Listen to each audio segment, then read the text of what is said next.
இன்னைக்கு இந்த வீடியோவுக்கு ஆடியோவுக்கு சம்மந்தமே இருக்காதுங்க. என் மனசில் பட்டது கொஞ்சம் பேசலாம் அப்படின்ட்டு. இப்போ யாரை பார்த்தாலும் நேர்லேயே ஆகட்டும், சோசியல் மீடியாலே ஆகட்டும், சொந்தக்காரங்கனாலே அவமானப்படுத்துவாங்க, நம்மளை அசிங்கப்படுத்துவாங்க அப்படிங்கிற மாதிரி பேசுகிறாங்க.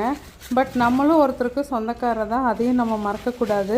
யாரும் நம்மளை தன்மானத்தை பாதிக்கிற மாதிரி நடத்தினாலோ பேசினாலோ நம்ம சிம்பிளி விலகிற வேண்டியது தான். நம்ம பாட்டுக்கு நம்ம வேலையை பார்த்துட்டு போகும்போது யாருமே திரும்ப திரும்ப வழியே வரமாட்டாங்க.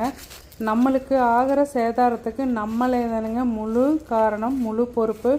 ஒரு சில இடத்துல நம்மளுக்கு அந்த உறவு தேவை அப்படின்னா நீங்கள் எடுத்து சொல்லலாம். ஒரு டைம் சொல்லலாம், 2 டைம் சொல்லலாம். கேட்கல அப்படிங்கும்போது சிம்பிளி நம்ம விலகி போயிடுறதா பரவாயில்ல. நம்மளுக்கு மன உளைச்சலாவது மிச்சமாகும். பல்லெல்லாம் வாயா தெரியுது, வாயெல்லாம் பல்ல தெரியுது. செம வெயிட் ஆனோம். உங்களுக்கு ஏதாவது ஐடியா இருந்துச்சுன்னா ஷேர் பண்ணுங்கள், எல்லாரும் தெரிஞ்சுக்கலாம். தேங்க்யூ.